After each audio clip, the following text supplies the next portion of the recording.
This is Marlene with Miami Ghost Chronicles, and I want to welcome you to another episode of Stories of the Supernatural. Wherever you find us, whether it's a video or podcast on your favorite platform, please like and subscribe to us so that you can get notification of when a new show is released. You can also find us on major social media platforms.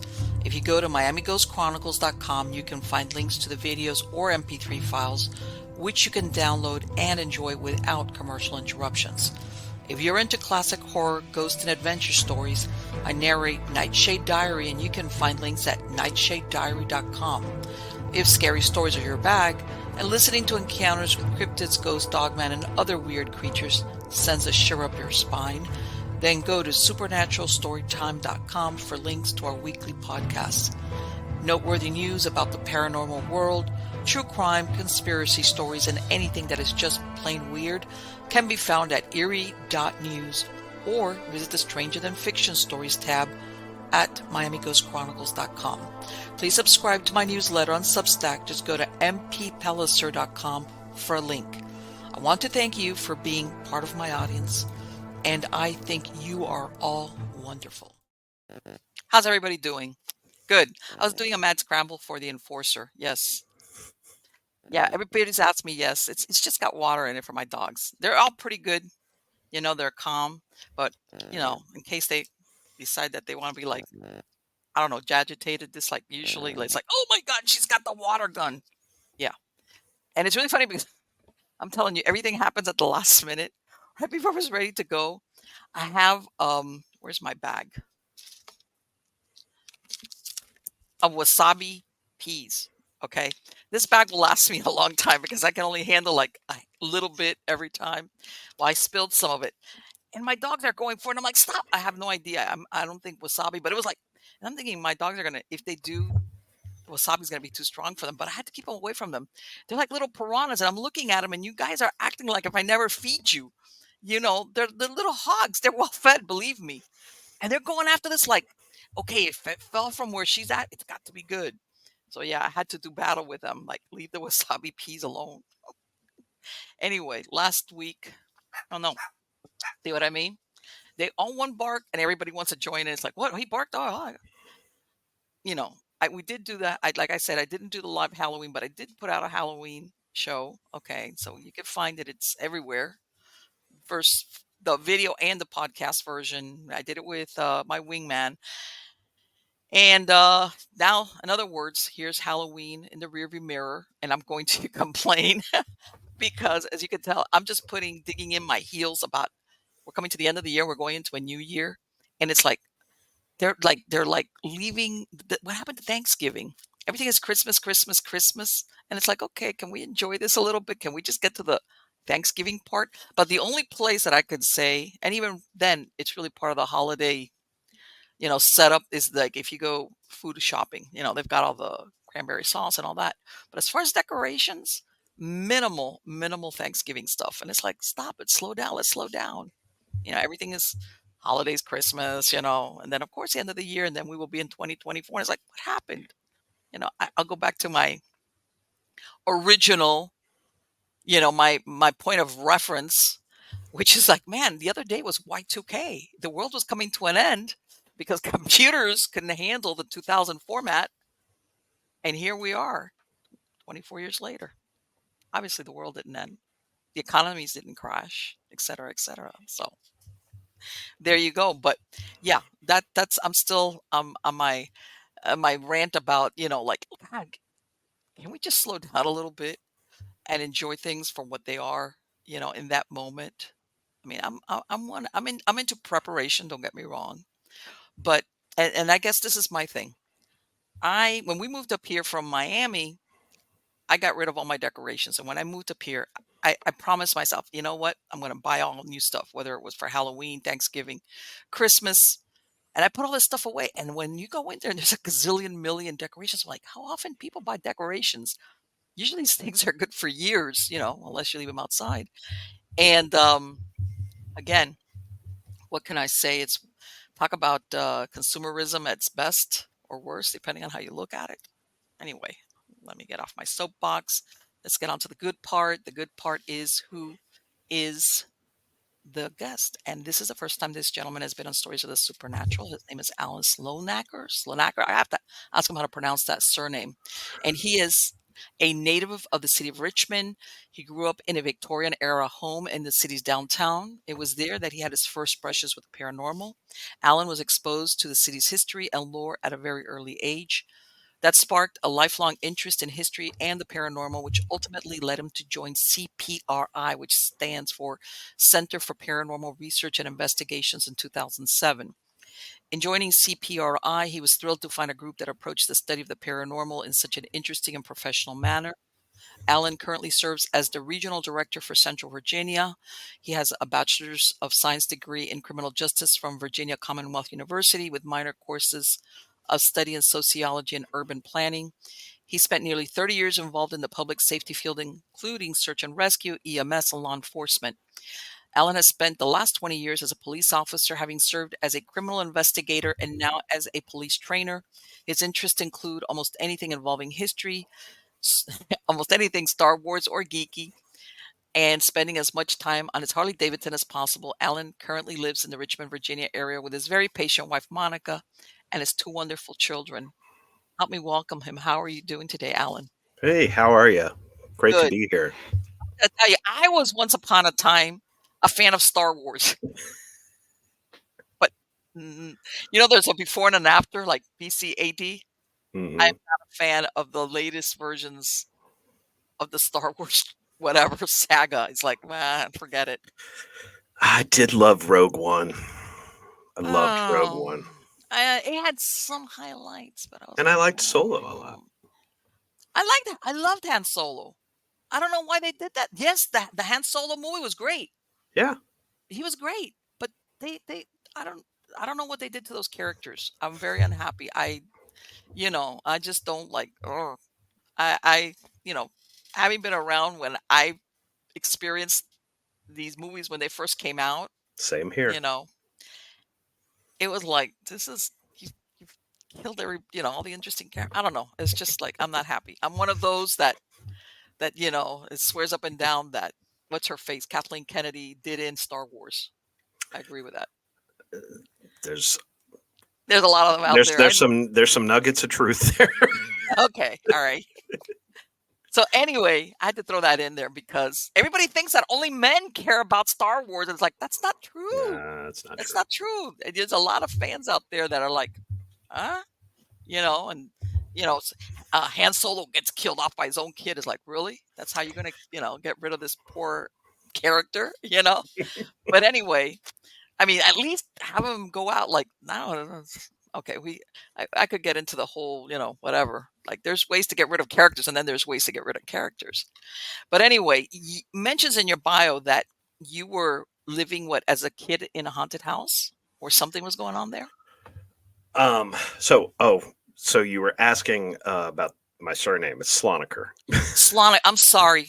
I'm sorry. Um. I was trying to But put the wrong whatever pronunciation. Slonaker. Okay, go ahead.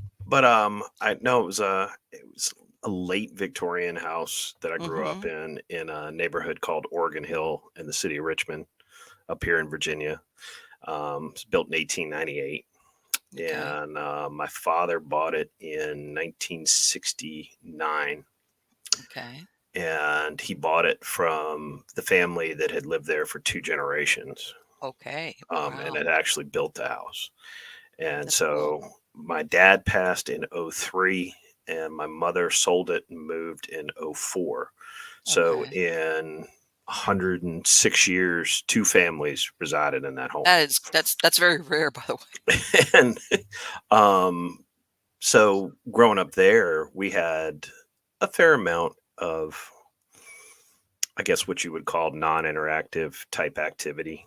Mm-hmm. Um, Footsteps, the occasional like vocalization. My dad saw apparitions on a couple occasions, Really. um, and it was just, it never bothered him. Um, Do you think it when was mostly residual then, as far as whatever was going on there was doing their thing, and they were? It's not. In other words, it wasn't a real intelligent haunting. I don't know. I like our organization, we talk about it in terms of interactive versus non-interactive. Okay. And I would say it was mostly non-interactive. Mhm. Um, but it was, it wasn't scary. Okay. It was just, it could be a little creepy. Um, Right.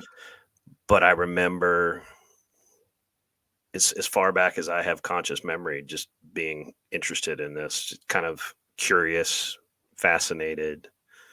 Um, and my dad was he was an educator for his Mhm. whole career. And so he kind of took, he didn't get into all the kind of the woo woo spooky Right. kind of, he just took it as this is something that just happens. It is what it is. Did he ever tell you what it is that he saw? It was always the same thing. And the time that he told me he had the best look at it, it was a woman in turn of the century clothing, Mhm. so early 1900s, Okay. um, a long straight skirt. And we had a long hallway because it was a row house and it had kind of like the hallway on the side that ran most of the Mhm. length of the house. And my dad's ritual was he'd turn out all the lights downstairs and go up to bed. Okay. And he did that and he looked down the hall. Well, there's ambient light that comes through the front door from the street lights outside. And he just looked down and he saw this woman, he said, just kind of gliding down the hall and turned into the front. I get it originally was like a sitting room Okay. and turned into there. And he said, I couldn't see her from about her knees down. And she didn't look Okay. back and she didn't make any noise. And I said, well, I was a kid. I'm like, oh my God, Dad, what'd you do? He goes, well, I went up and went to bed. Yeah, I was gonna say I I mean, that went was it. That was all there was. So he didn't get really excited about it. It didn't bother him. well, Richmond is a city with a lot of history. It is. It is. I mean, going back to before the revolution. Yes. I Yeah. mean, there's a lot of stuff, and I mean, it could have been, who knows, maybe it was there before that house was built, you know. Sometimes you had smaller houses that were built and then they were demolished when, when the bigger, as far Dad as bigger houses. seemed to think that it was one of the former occupants, Oh, but really? Oh, so he had his um, suspicions. but the neighborhood grew up as like a satellite neighborhood for workers at a place called Tredegar Iron Works, which was a Ah, major iron foundry on the James River and ended up being one of the Confederacy's chief armament okay. manufacturing sites. But the neighborhood started as workers, mostly German immigrants, that, Mhm. that lived up there and then walked down the hill to the ironworks and they'd walk back at the end of the So workday. did the ironworks predate the Civil War period? Yes. Yeah. All right. Yeah. Yep. So yeah. So, Yeah, that's usually, yeah, people don't realize, when you had to get your workforce to work, there was no auto, not everybody had a horse, and back then, of yeah. course, no automobiles, so you made sure they could walk, they could Hmm. get there. Yeah. Hmm. There's a lot of neighborhoods like that. That's So, the origins, in other words. hmm. Hmm. Yeah. So, um, again, Richmond has all that history. So I kind of grew up steeped in that. And I loved it. And in fact, one of the things I enjoy most about this, working in the type of research that we do, is getting into some of these historic places and just being able to kind of enjoy them without a Right. bunch of crowd around Oh, and yeah. just not even enjoying the paranormal stuff, just enjoying the history of the place. I love that. Right, because I've told people the best ghost tours that I've gone on are the ones that they give you a historical tour, that the Hmm. speaker or the Hmm. guide is knowledgeable about the history, and weaves in the ghost story or the go up, but the history is really what's most interesting, as far as when you do that tour. Yeah. And no, Richmond, I imagine even prior to the Civil War, I mean, it had its stuff was going on there Oh as yeah. far as a major city in the South. Hmm. Oh yeah. Um, I mean, you had a lot of the founders coming through Richmond. Hmm. Um, Jefferson designed our Capitol, Wow, I didn't know that. our state Mhm. house. Um, yeah, I mean, we have the second oldest Masonic lodge in the country Really? downtown. So as Yeah. far as history and architecture, it's and really it's not just Richmond. All of Virginia is just we're really blessed in that Right. It's one regard. of the original So, colonies. So, hmm yeah, so the history goes back all the way. hmm And people don't realize that all these, whatever the founding fathers, I mean, yeah, they were there, but they had their own professions, in other words, hmm hmm prior to them, becoming involved, whatever, revolting against the Brits. But, hmm they were either farmers, gentlemen farmers, or like you said, or architects. I mean, they, hmm it wasn't like they were sitting there like, here, not back then. Even if you had money or land, you worked the land along even with the people that you had with you.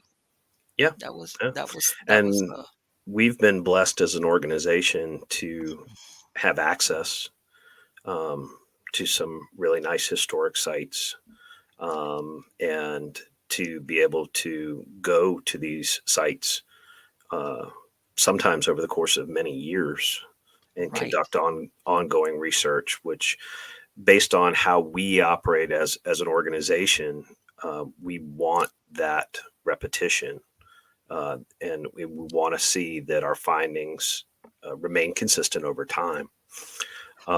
So let those me ask you places make great lab environments.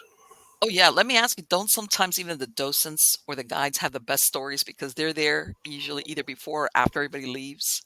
Yeah, yeah. Oh, they do, and that's part of the reason that we've ended up in some of these places.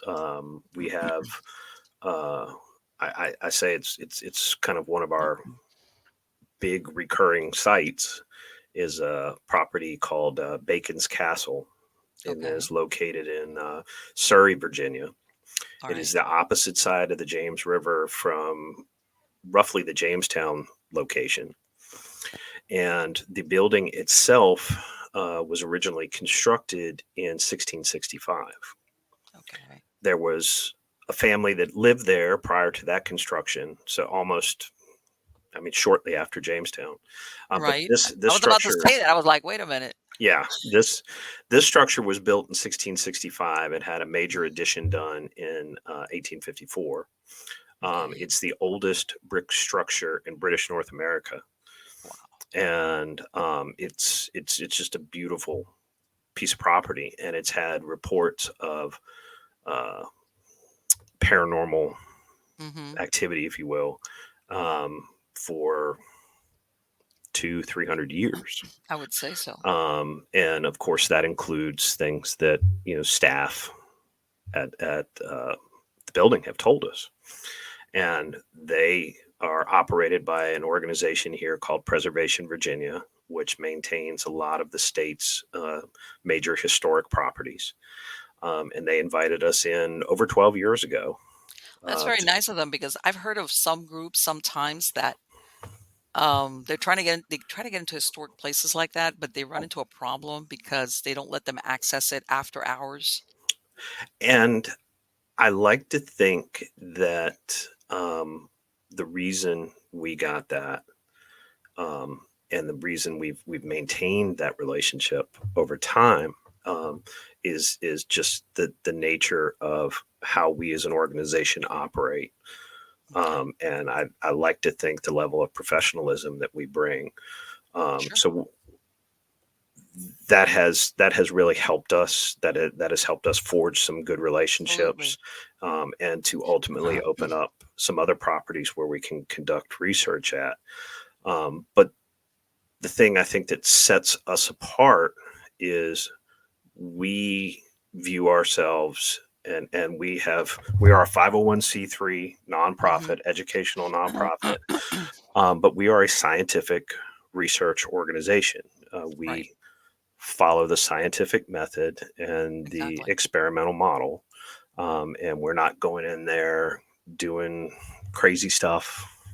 We're not Right. trying to do anything other than be respectful to the property. Right. And I know where you're going. Sometimes, and I'm sure you've seen in some of the shows that they have that confrontation kind of thing going on. I was like, Mm. oh my God, what are you No, in doing? fact, we don't try to engage with anything. Right. Um, Virtually everything we do is passive observation and collection of environmental data. Okay. And so we're not going in, we're not trying to have conversations. We Right. certainly are not trying to provoke anything. We do not utilize anybody that claims to be a sensitive or Mm-hmm. anything like that. The equipment that we are using, by and large, is stuff that you would find in a high school or college level science lab. Okay. We're not using quote unquote ghost hunting equipment, if you will. Right. Um, the one exception is the EDIs, because those actually do something that's Okay. beneficial to how we approach it. It does just collect environmental data. That's it. Okay. And most importantly, we're not going to use a piece of equipment that we do not know how it operates. How is Right. it constructed? What is it supposed to do? And does it do what it says? And people don't Um, realize that that's very important. right. And so, and I'm not trying to be disrespectful, but no REM pods, no ghost I boxes, no agree. I nothing like agree. that. We're just trying to collect environmental data and observe and record, hopefully, things that go on in the house. Alan, what have you considering, like you said, that you're doing there basically more than anything observation? Mhm. What have you found that's really like you say, wow. The environmental data has been very consistent over time. Um, and so, one of the things that we as an organization set out to do some years back, and it's been fruitful, has Hmm. been to see if there is something in the environment that occurs that is measurable, Okay. that is simultaneous to an anomalous event. So, Yes. for example, if you hear footsteps in the hallway, Hmm. okay, well, of course, I hear the footsteps Right. and I may get an audio recording of the footsteps. Right. But what else can we say? What changes? So, if we look at it in kind of the standpoint of forensics, if you will, Hmm. um, my background's in law enforcement. I just retired after 26 years in law enforcement. So we know that. Congratulations. Thank you. Thank you. I made it. Um, the We know that if on a crime scene, if somebody enters into a crime scene, for example, they're Hmm. going to leave something, but DNA, Right. a hair follicle, something's going to change because you stepped into that crime scene, Right. right? So theoretically, that should apply with the paranormal. And so we have found that yes, there are environmental factors that change. Um, so one would be spikes in EMF, with fluctuations in temperature and Okay. humidity, All right. um, spikes in ionizing radiation, which Yes. shifts I've along. witnessed that without that Um, ionization. I've witnessed it without benefit of equipment. But yeah, Spikes in ionizing radiation that are also, we see shifts in all three axes of magnetic field. really. And the interesting thing is like the spikes in ionizing radiation, for example, Hmm. those seem to occur with anomalies that are seemingly interactive. Like what, for example? When I talk about interactive, I'm saying if something you can't see Hmm. turns the latch on a door and Yes. opens the door, Hmm. we would say that that's interactive because it's acting upon an object. Okay. And the reason why I say this is, I mean, I was doing paranormal research since the 1990s, and I used to work with a foundation that worked here in Florida, which we did what you're discussing, which is a scientific approach first. And then if, depending on what we found, be quiet, you guys, we would go further with it. And of course, this was prior to all these equipment that came out in the last few years, like you said, the EMAF and this and that. And, you know, there's a bunch of Ovilus and all this other crazy stuff. Yeah. And in my experience, when it was basically the most you had was, like I tell everybody, you know, this is when you had to pay to develop film. Like the most you had was a camera, Mm-hmm. and once you learn your body, my experience, a lot of things, if you know how to feel it in your body, and I'm not talking here psychically, they announce themselves. Something happens that sometimes even your body will pick up on it, that almost like announces that something is going to happen, whether it's a noise or a shift in temperature or something. Not all the time, but I would say a good percentage of the time. And by the way, some of those things, equipment didn't always pick it up. No, and that's another thing too. We talk about these as micro events. Uh-huh. So if we have environmental sensors out, and we will have a variety of environmental sensors that we will employ: Geiger counters, Okay. EMF, temperature, humidity, accelerometers, uh, sensors for magnetic fields, um, and it's just monitoring, just a continuous stream of data. And so Okay. you end up with 8 hours worth of stuff, and That's you're what I was going to looking ask you. So you guys are spending there like at what, at least 8 hours or 6 hours or on something like average about eight that? Okay. hours, All and right. so we're looking for you know things that stand out, Mm-hmm. and do those things. Um, are they simultaneous to when we heard the footsteps, if you will? Okay. But when I say these things are micro events, if the sensor is more than about 3 feet away from whatever the point of origin is, it's not going to detect a change. Exactly. Yes. So, so that's why we sometimes end up with as many sensors as we can get, or we say we are going to concentrate in this space or that Right. space. There's a spot at Bacon's Castle where we've had a lot of seemingly interactive type activity Mm-hmm. on the 1854 side. And that door, which is a heavy wooden 19th century door with a big brass latch on it. Okay. And in front of two of our researchers, that latch was thrown and the door was opened. Okay. That takes a And lot of force. That's not like the wind blew hard. no, no. And so we will concentrate a lot of our data loggers in front of that Mm-hmm. door, because another Okay. thing that occurred there was we had an electromagnetic pulse that knocked out. Are you serious? Yeah. And it occurred in that spot, highly localized. There's no, short of a nuclear explosion, you're not going to generate an I know. I'm here trying to figure that electromagnetic out. Like, pulse like that. how did that And it happen? knocked out all the sensors except for the EDI, Uh-huh. which is shielded. And we can't explain that. That's occurred once. And our hope is that it's going to occur again. Let me tell you something. um, I've never heard of that. but that's the kind of thing we get excited about.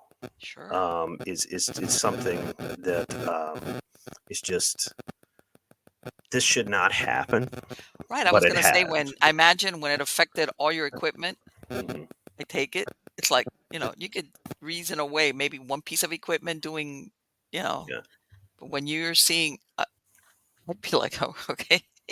Hmm. That is incredible. Let me ask you, have you ever had a situation where, like you said, maybe there's a certain room, or in this case, that door, where maybe you've set up the equipment, but for some reason the phenomena seems to follow one of your research team around? No, if I can go back to the Bacon's Castle thing, the Hmm. the frustrating thing is you get like the good sound of the walking footsteps, right? Right. Um, and that's something that occurs on the 1665 side all the time. And the frustrating thing is, if it's on the first floor, if you're on the first floor, you hear it on the second floor. Uh-huh. If you're on the third floor, you hear it on the first floor. It's Let me ask you, so when you say what happened eventually, what they divvied up this structure or what?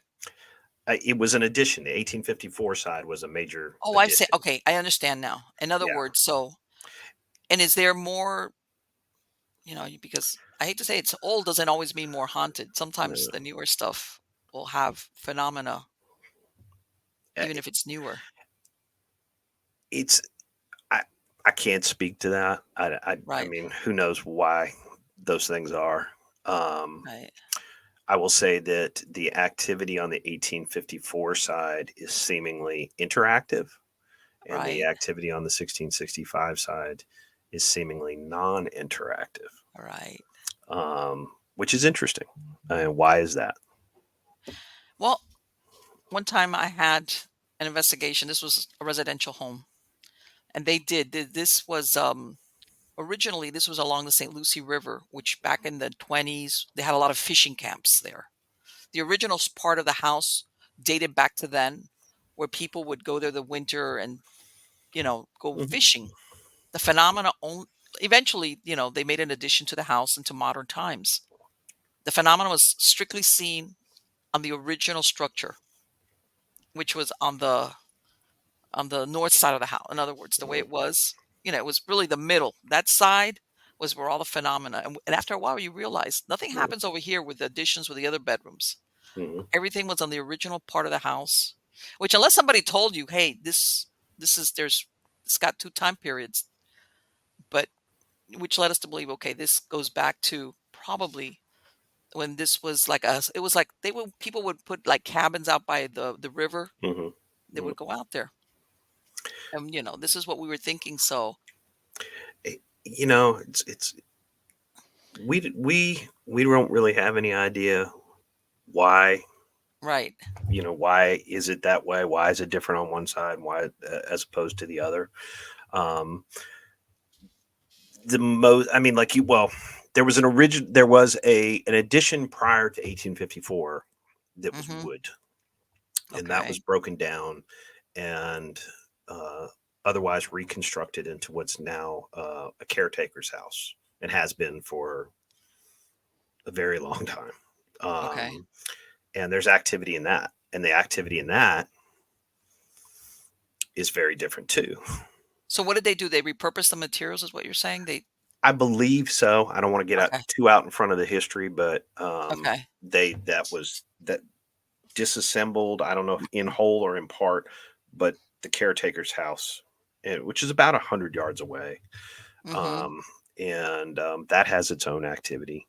Um, Sure. you get very pronounced vocalizations over there, Really? which you don't have at the main house. Um, so why are these things different? Why do they manifest differently? Why do they manifest at all?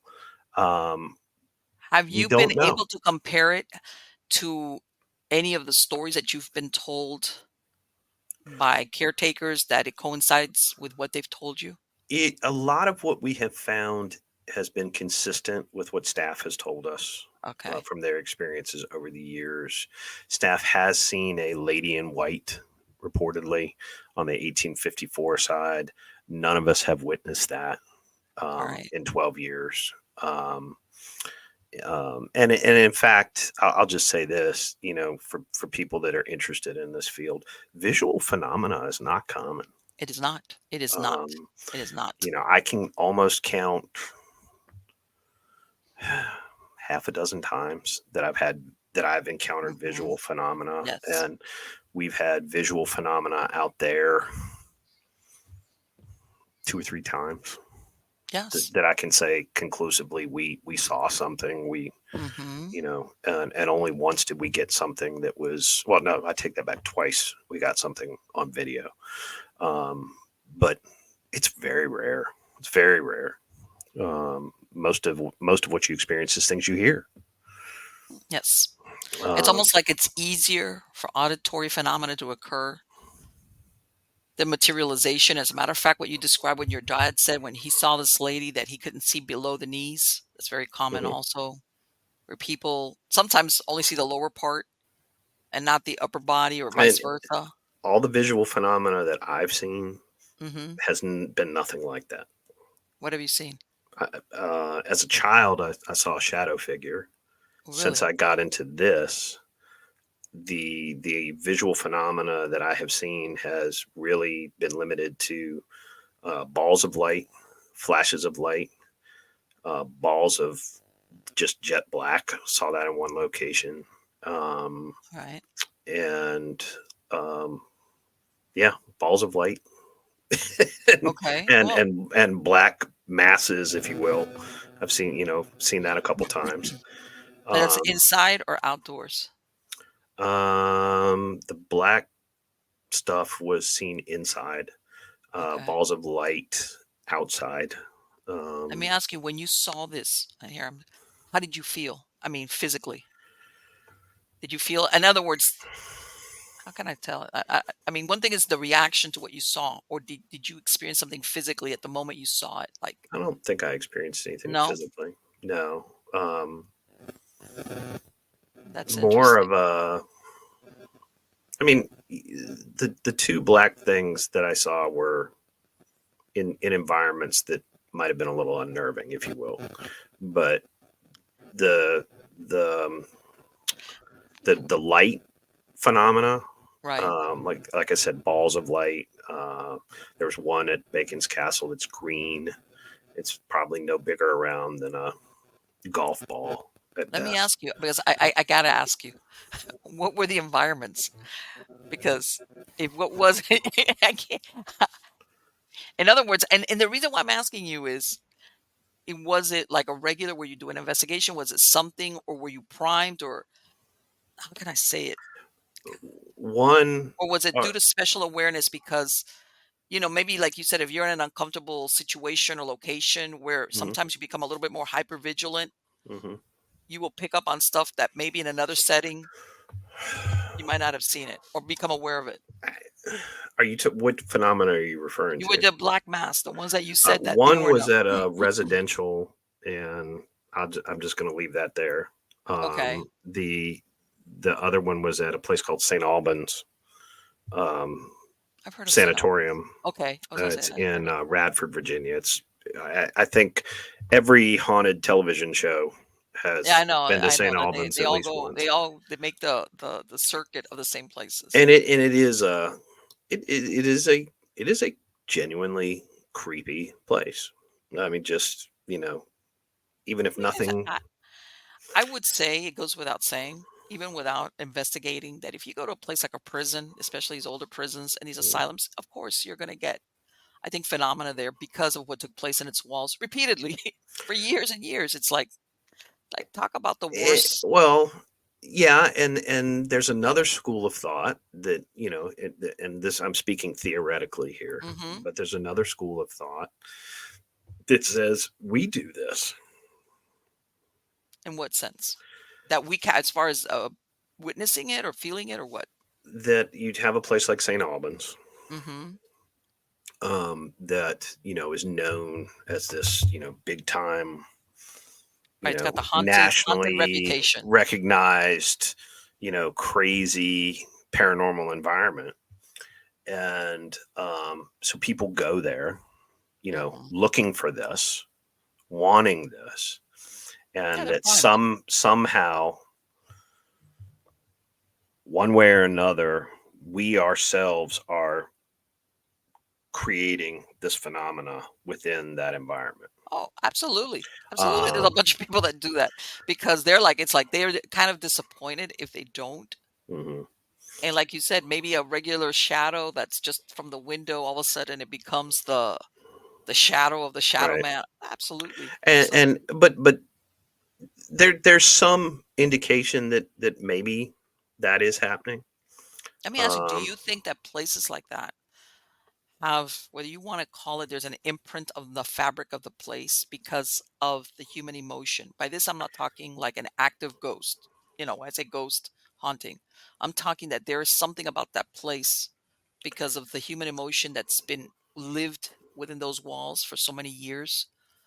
I can't say because that's really kind of outside the scope of Mm-hmm. how we conduct research. Right. Um, you know, is that possible? Maybe. I Well, mean, it the kind of reason kind of why I goes say back to this the is that normally stuff like that, most equipment will not pick it up. You see what I'm saying? Because let's say you have this equipment, like you said, audio visual equipment or whatever, something that's picking up on magnetic anomalies or temperature shifts. That's again, the different. environmental data has stayed pretty consistent, and things being picked up through environmental sensors has Hmm. been very consistent Okay. over years now, provided it is within that close enough proximity to the Right. anomaly um, for the sensor to register it. Again, if we're talking under 3 feet Right. on average, but if you got a room that's 8 by 15 or something, Right. and I could be standing on the other side of the room and hear the noise, but if the Hmm. sensor's in the wrong position, it's not going to catch it. And Well, let why me is ask you: that? I mean, who have you knows? ever, like, one of those, exactly like what you said, this place that you guys have been there for 12 years, Hmm. and maybe you have your equipment, and then, but in other words, you're familiar with it. Have Yeah. you ever physically gone into a room that maybe you don't have equipment, but going into that one spot or that one room, you feel like there's something different here in your body? So feelings are Well, not. when I say feeling, I don't mean as in feeling. I'm saying your body. Your body tells you, how can I tell you? And sometimes, people, there's always that thing about, oh, there's a temperature drop, when there's some type of haunting. I think that sometimes there's, it's not a temperature drop. I'm not talking a temperature drop or something like that. I'm just saying something that when you walk in to a certain space, whether you want to call it on a subconscious Hmm. level or something triggers you to, like, there's something different about this area that I've walked into. So I guess my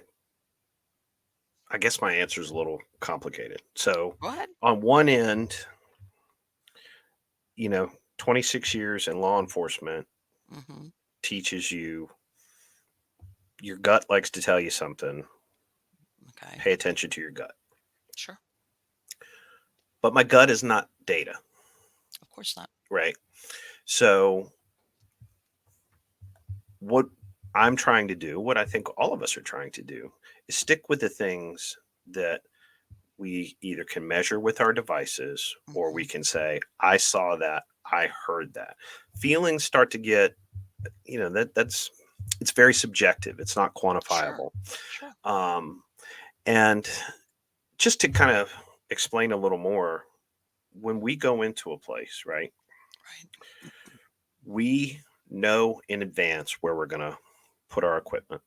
We know in Okay. advance how many video cameras we're going to run, um, where we're going to position our live audio.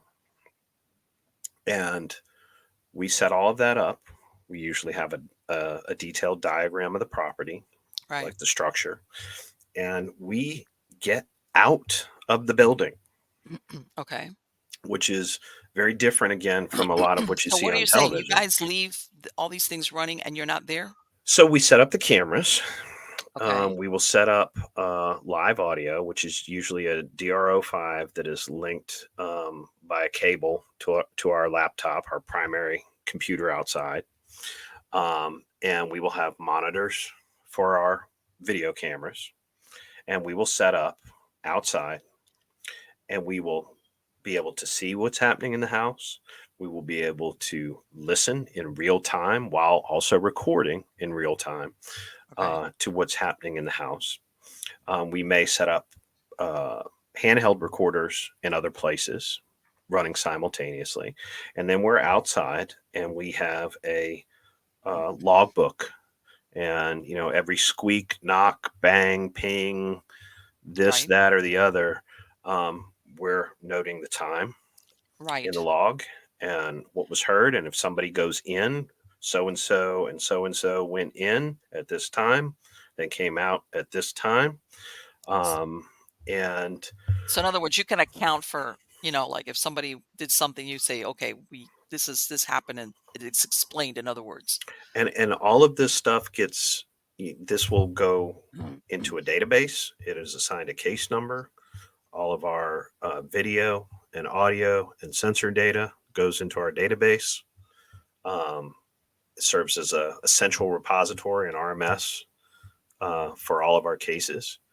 Okay. And when I say we also get out of the house, we will go back in Okay. to check equipment, if you will. We will go back Hmm. in to sometimes just sit and listen.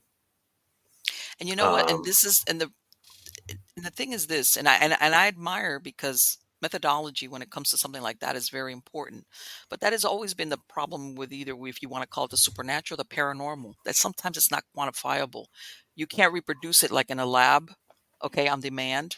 Like, no, I'm sure there's times that you've gone and you've heard things, and you've gone other times and nothing, that you can't replicate it. But that does not mean, and that's why I asked you what you feel, you can't because replicate it like on command, of course, right, but you can. exactly, But if you're watching the right metrics, if you're doing good observations, if you're keeping good records, and you right, have the ability to return to a spot over an extended period sure. of time, you will see that that replication occurs on its own.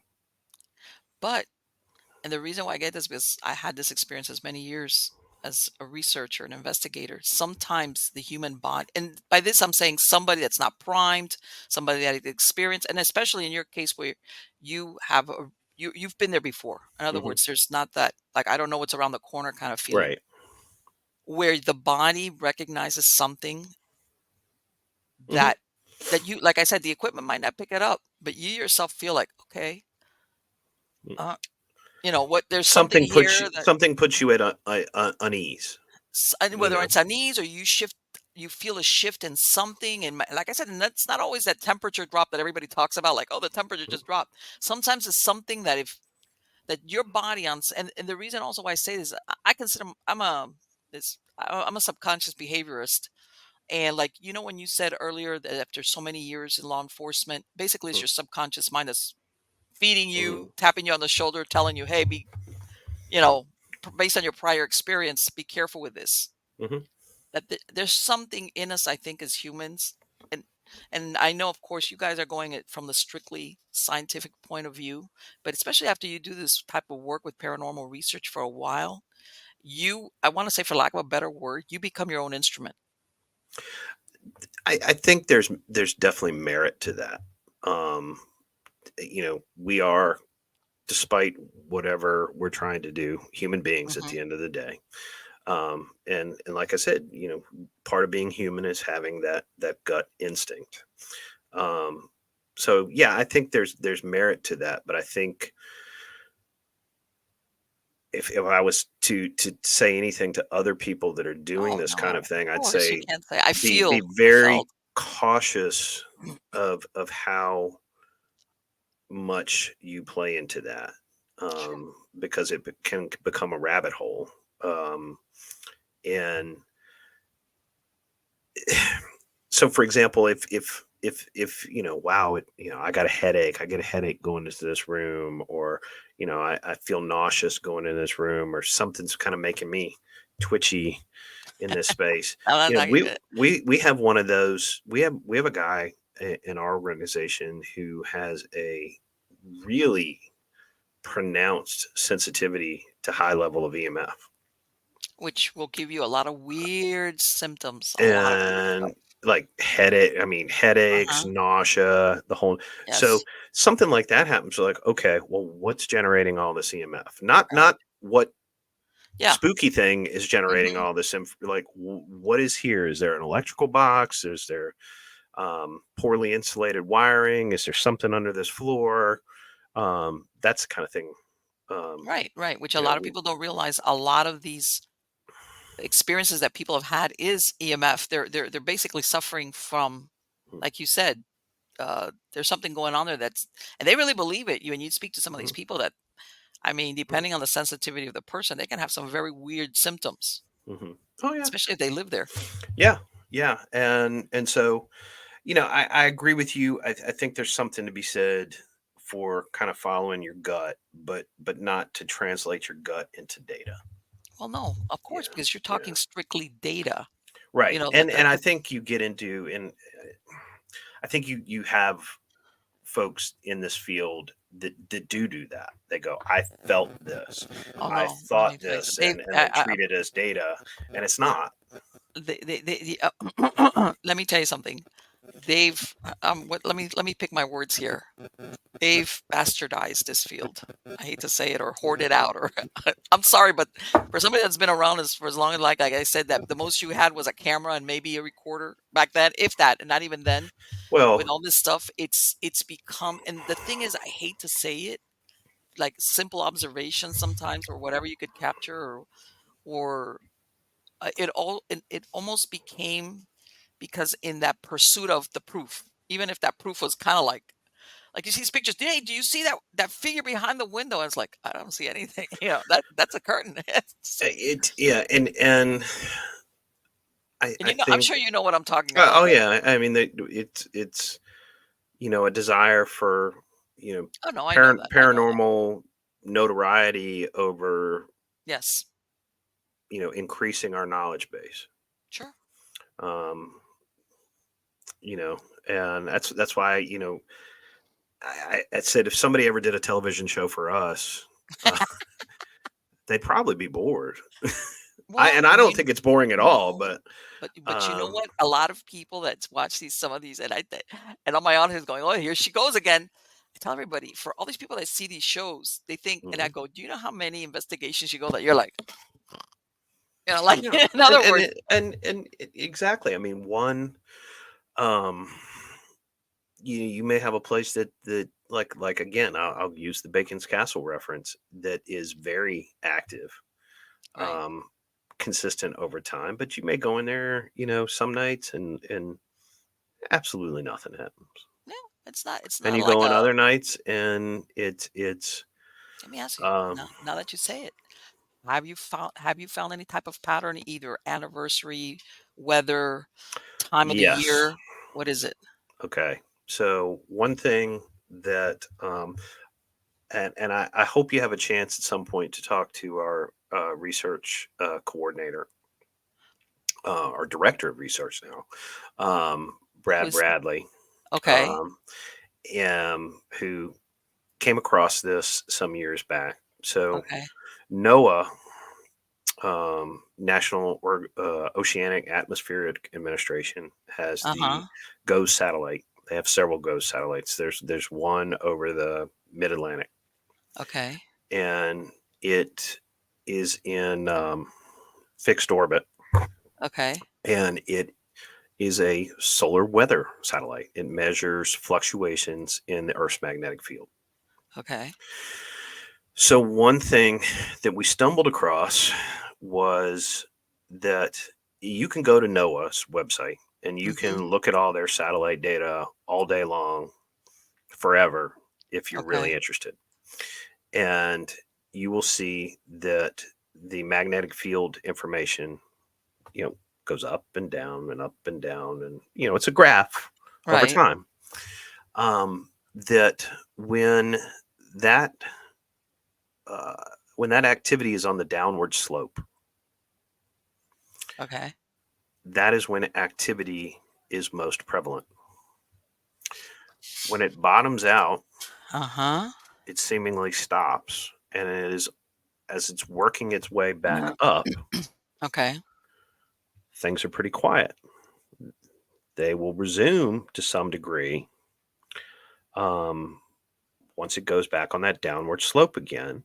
And I, I'm gonna speak to Brad's research a Let me little ask you bit, but something. When you how does it measure it? Hourly or daily or it's taking samples. I think on the minute. wow, okay. Okay. I think. Don't quote All me right. on that. Mhm. But it's constant throughout the day, And Okay. the steeper the downward curve, the more pronounced some of the activity will be. That is food for thought. Let me I, tell you, that is well, food but for it's thought. it's showing us that, if somebody goes, well, is the place haunted? Is there a ghost in there? Well, first of all, I can't tell you if a ghost exists, right? Hmm. I can't tell you what a ghost is. Okay. I can tell you that there are anomalous events at a given location Right. that are consistent with what people refer to as haunting. And I can tell you that there is environmental correlation to these anomalies that has been consistent over years of data collection, terabytes of data collection. But and this is the That thing though. If, let's go with a premise. Let's go with a haunted. I know you're God. You're Mr. Data. Wow. And then by the way, I'm that's not not even the like hard science guy. okay. But let's go on the premise. We'll call it haunted. All right. Because either Mhm. because you observed, like you said, consistent, whatever. The thing is this: if it's haunted all the time. It's like, why is it that at certain times it can be measured or seen or felt? Because if there's a ghost there, the ghost is there all the time. It, Why is it that it's sometimes it could be it's telling haunted? us, for example, like the GOES satellite data, Hmm. that there is very Something that makes it likely easier? Is there some something in the sort of environmental yes. correlation Yes. that we don't understand. Yes, exactly. But what I think that makes me so happy about our organization Uh-huh. is that I think we are I'll toot our own horn. I think we're, really out in front with this, in Sure. being able to show that, yeah, there's something to this. We don't know what it is. We Right. can't tell you that it's a ghost because we can't prove a ghost exists. But these things that people report as hauntings, Hmm. there's something going on there because we can actually measure it. And there's some correlation to an environmental factor. We don't understand it yet. Right. Um, but that data has been consistent over time. And the reason also I asked you originally, because I'm sure you've heard of residual and intelligent hauntings. Residual basically is like this thing is whether there's an intelligence or it's just a repetition. I've heard of people that will say, hey, especially in these older houses where, people used to live, once upon a time, people would live like a really long time in their houses, something like what this house that you grew up in, Hmm. you know, where they would say, hey, you know what, at 6 in the morning, I would always smell coffee brewing, like, and it was consistent, which is like a residual. It wasn't really a ghost. It's just I want to say it's an imprint on the fabric of something that happened continuously, but there's nothing. It's just, and then some people pick it up, others won't. And then there's others that you say, okay, there's an intelligence behind it. Have you ever had any observations of data that leads you to believe, am I just witnessing a repetition of whatever versus something Well, aware of you guys or again, we look at it in terms of interactive versus non-interactive. Is okay. is is is how we, label those things. And again, the interactive is if it's something that, it opens the door, it flips the Mhm. latch, it, Right. moves something. Um, you know, Has that's anything ever happened to any of your equipment? I mean, like knocked over or anything disconnected? we yeah, in the past we've had a couple residentials where equipment was seemingly messed with. Um, but Oh, over you're the so last cautious. You are so cautious, seemingly. Why? Why? Why? Why? well, Why? but And the reason why I ask you this is that you sound like the kind of person that goes in there or your team goes in there with your equipment ready to go. You check it, double check it, triple hmm check it, hmm you know. and we try to make sure we know who is in a place or Right, not. exactly. Like that nobody's Um, going in there and, that nobody's whatever. sneaking through the back door and things like that. Sure, Yeah. Um, I, again, I'm cautious, and I think all of us are, of sure. saying, it is absolutely this. It is, the late Uncle Fred back from the But let me ask you grave. something. Okay, let We me ask don't. you something. What would you need to witness for you to say? By this, I'm not saying you're wrong, but I'm saying for you, what would need to happen that you would say, "Hey, that was Uncle Fred," or "Holy crap"? What would happen that you actually saw something like For do me it? to believe, is Yeah, that what you're? I yeah. well, I okay. This is And one of those. remember, This is what one of you those witness lengthy or what answers. you see might not mean because sometimes things happen that you don't have a camera or a Right. recorder or something, but something that you yourself see Yeah.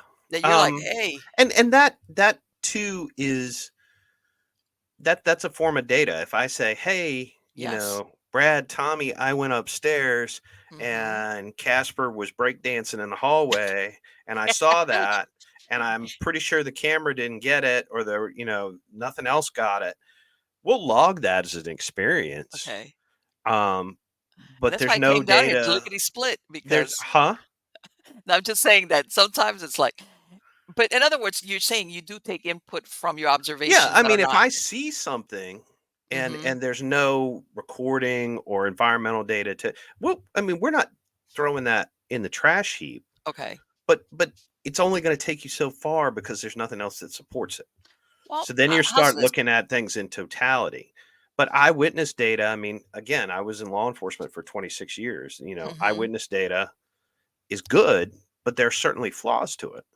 Well, in your case, let's say, like you just said, that scenario, you're an observer. Your word is probably really good if you came back to your team and said, "I saw this." They're not going to be like, "Nah, you didn't." No, I In other mean, they words, would believe me. right? Yeah. That's what I'm saying. It's like Uh, not somebody that came, "Hey, I saw this." If I'm sure that And if you those said, kind of things happen, but and you document them. They go mm-hmm, into the overall case report, okay, but it's something that's not supported by any other corroborating data. So we say, okay, that was a personal experience, sure, okay, and it that, goes that into is the what it is. totality of the data. But the stuff that we're really, that we really want is that stuff Hmm. that we can quantify, that we can say we got audio, video, and uh, X, Y, and Z on environmental data. Right. And the And reason that's also why I asked you that thing is you're telling me, hey, we're on the third floor and we'll hear the walking on the first sure. floor and vice versa, which tells me whatever is there is somehow aware. Well, but that's an assumption. We don't know. Right. We Well, don't but know still. if there's any intelligence behind those footsteps. Right. We can't we can't make that assumption. We're it's just an anomalous sound. Okay. But let me ask you if it's, for lack of a better word, dodging you guys. Okay. Where if you're on the first floor, you hear it on the third floor. But then when you're on the third floor, you hear it downstairs. To me, that indicates that there's something there that is aware of your presence and basically the phenomenon is occurring, but otherwise, I mean, I've had people that have told me I have heard footsteps come across the living room, Mhm. come in through the door. I mean, they don't see anything, but they hear it, and Right, it but doesn't matter that they were there. They we're hear it. not subscribing any intelligence to it because it's doing that. Okay, Um, does that mean that there isn't? No. right. We just can't say. We don't know. And kind of going back to what you were saying earlier, like the whole personal experiences and beliefs Hmm. and things like that. Um, you know, we have a pretty diverse group of people in our Okay. organization. Now, most of us have, and we try to maintain. If you're looking to join our organization, we're looking for people that have skill sets that are relevant to what we do, Okay. not just an interest in the paranormal. So we have people. We have a university dean, we have a Hmm. medical doctor, we Right. have a computer scientist, we have people with backgrounds in engineering, chemistry, education, law enforcement, um, people that have um, again the skill sets that are relevant to what we're doing, and skill sets like law enforcement. It's not hard science, for example. but it's observational and it's Sure. evidence based. Um, so we, you know, okay, I'll give you an example. As a cop, Hmm. did I always enforce? Did I have to enforce laws that I personally might have disagreed with? Yeah, you know. Um, you have to have a level of, I think, professional detachment. Sure. So we all had we all have different beliefs, experiences, upbringings, religious backgrounds. We have people that are very religious versus people that are not religious at all. People with Okay. Christian backgrounds, Jewish backgrounds, non-traditional religious backgrounds, people that believe and don't believe, onward and onward. And what Right. you got to be able to do, just like we have to do in law enforcement, like people have to sometimes do in medicine or many other fields, is you have to take, this is what I believe, Right. this is what I think, this is my worldview. I have to box it up, put it to the side, and I Sure. have to deal with what's in front of me and Yeah. and focus on the data, It's focus on professionalism. the things that I observe, and not let my personal beliefs um, impact what I'm doing. And so, yeah, I mean, they're definitely. I mean, I think I probably believe in some pretty strange stuff, Well, uh, and but this is the thing, like you said, but you have I to. gotta box it up and I gotta separate that out And I know what from you're what we're saying. Okay, doing. I gotta unless I can. But like you said, you've got all these backgrounds, all these different types of, as far as whether it's personal or Mm. professional backgrounds, belief systems. But it all sounds like you're all looking for one objective, which is to provide proof of the human spirit, or whatever you want to call it, Well, the soul. we're not looking for proof of spirits, and we're not looking for proof of afterlife or anything like that. We're looking to prove that that which is referred to as haunting phenomena Okay. is actually occurring. Based on Is or caused by what? That's my thing. Well, we don't know. I mean, Because you see what I'm saying? A haunting, like I said, it could be residual. It could have no intelligence. It has nothing to do with the human soul spirit. It's just stuff that got trapped in there, whatever. we You want don't a know. parallel dimension, and every once in a while it bleeds. Oh, who knows? I It could be. mean, Yeah, I scientifically I couldn't. I mean, science still doesn't truly understand what constitutes consciousness. of course not. You know, so Yeah, where does science our self awareness end?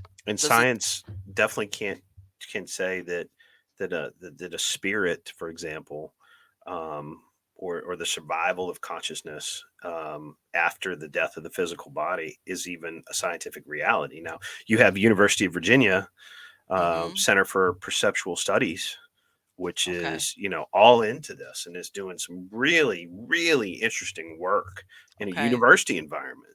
Okay. Um, but we the jury's still out. So we're looking to say that that those disembodied footsteps are Right. not your imagination. It is a real phenomena. We do not Right. yet understand what that phenomena truly is and why it occurs, but that it is, and in fact, a real phenomena. Right. What's causing it? And that's I mean, that's that's kind of where we're at. That's where we're looking. well, this is the thing. Obviously, like you said, you've heard it, you've recorded it, I Mhm, imagine, right? mhm. There's nothing physical causing it. In other Right. words, there's nobody walking up there. Sure. So, and it's not a noise. In this case, we're talking here the sounds of what actually sounds like somebody stepping. Sure. Yeah. Yeah. Okay. So then you go, okay, so what could cause the sound or the noise of somebody walking across a floor Sure. unmistakably that's being recorded that all of us are S- hearing? So one theory, Okay. and it is at best a theory, Okay. is that some of the data that is collected Hmm. from the seemingly interactive, so that spikes in ionizing radiation with the shifts in magnetic field, Okay. is consistent with what the mainstream, the real life scientific community says Hmm. we would likely expect to observe at the event horizon of a wormhole, an Einstein Rosen bridge. That's their explanation for that? Of a phenomena like that? That is a an idea that that data, that spikes in ionizing radiation, that shift in magnetic field across all three axes, Hmm. that and that temperature fluctuation too, because sometimes it may be a little Let me ask something. Why do go you up a think little and go down a little. So imagine what we are interpreting as a ghost, quote unquote, right? might actually be a sound, for example, All that is right. coming through a wormhole. Okay. Now let me ask you. Let's go with the footsteps. Hmm. Why would it express itself that way, as footsteps, as a sound of footsteps? I don't know. Have you, in let's say that vacant castle that you guys have gone continuously, through the years? Is there certain rooms where that phenomenon is always, in other words, why would it always be in The that one room or that one the location? hallways, for example, Okay. because the 1665 side has um, three long hallways, Uh-huh. or two long hallways, and then you have the garret, which was an area for indentured and enslaved over the course of the history of the building. Okay. Um, but those two hallways, footsteps are pretty common. Why? I don't. We don't know. I mean, these are some of the conversations that when we're just sitting around Right. spitballing amongst ourselves, we have. But again, there's no proof, there's no data at the Right. And moment. the reason why I'm saying is that if you have all these different things that at some moment they basically come together and it's at the right whatever Mhm. angle, whatever it is. If Yeah, it's going to produce a phenomena, why footsteps of all things? It's like, oh, that's so I don't weird. know. I mean, you go back to that idea of it's a really interesting gentleman, um, and you should definitely try to get him on at some point. John Sable is his Okay. name, Sabol, OL. um, Okay. and he does something called ghost excavations, Really? and he has a formal background in both acting and archaeology. Alrighty then. Um, and one of his theories, and he's got some stuff to back it up, is that Okay. repeated human activity in a given spot for Yes. whatever reason through whatever mechanism that remains unknown to us Hmm. um, leaves residual images or sounds Yes. in the environment through a mechanism that we don't understand. Um, I totally agree with that. and The way you and explained it, I totally agree with that theory. maybe that is and that and he's gone into some stuff where he has a way to trigger some of the activity based on Really. his Ah, it is. that is so I interesting. didn't believe it, but I believe it. I don't know what causes it or why, but Oh, it's see, quite that's curious. yeah. Um, Wow, I gotta get a hold of him. That sounds interesting. but you're talking about causation, Well, this is and the thing, we don't know. the bottom, like whether the footsteps are residual or is it the ghost walking up there in his boots? We haven't It's gotten to causation, and I mean, I hopefully one day we will. I think we're well into correlation. okay. Well, I was just about to say you guys should have enough data to do correlations as Oh far yeah, as I think we are solidly, confidently uh-huh. within correlation. That there are repeating, Mm-hmm. consistent Yes. correlation, environmental correlation to this activity. Yes. Okay, so what causes it? Right. That you could say, you know what, we've done this for whatever, 10 years and Mhm. 5. I mean, God, that's as far and and s- as a study that, let me tell you something, that length of time is phenomenal. and But it's you going to could say take this is the common denominator it's whenever going to take we saw more it. bodies. It's going to Really? take more equipment. It's going to take more time. We are a 501c3, so people can donate to us. Okay. But I mean, it's really it's going to take a lot more research, and a lot more resources, Okay. to get to that causation point. And I think, just speaking for myself, But you you know what? know, What if the causation is not always it? How can I tell you? What if there's a variety of causation? that's entirely possible. And that's why I asked you, is it, have you observed, is there a weather pattern? Is it a certain time Well, of year? the GOES, you have the GOES satellite data, which Okay. I mentioned, which is consistent. That's Okay. environmental. That's measurable 24/7. Mhm. And we got to the point where, we do not even look at the GOES satellite data Okay, until afterwards? until well after we Right. have concluded a research project for a given day, because Right. we do not want to contaminate our data. Right. Okay. So we will look at it after the fact and see, does anything correspond? And over time, it does. Right. Um, And and and it's and pretty that's the consistent. thing that, when you look at, because you hear of things like some certain events take are anniversary driven or seasonal. You'll have places that'll say, in the summer it's dead here, but then in winter we have some phenomena going on. Well, And then it makes you think, okay, if there's something intelligent here or not intelligent, why would it be aware of the season? how much of a factor does geology play? Absolutely. And Quartz, and depending if and you've got any water running through it, if you've and got any. that's anecdotal, but I don't. There's been no. We haven't done any research into that. Um, but I can tell you anecdotally, the Mhm. places with large quantities of quartz do Yes. have some strangeness. Yes. And why is that? But I guess Well, yeah, you could say, yeah, found the correlation as to why quartz. Is it the mineral properties? What is it? What is again, it? Is it a conductor? it's anecdotal. Yes, it is. Mhm. But it's anecdotal. We don't have any significant research of any kind on that I'm aware of.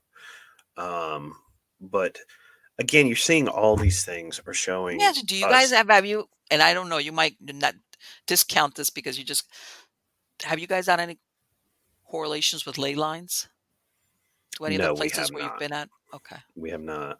Um, the um,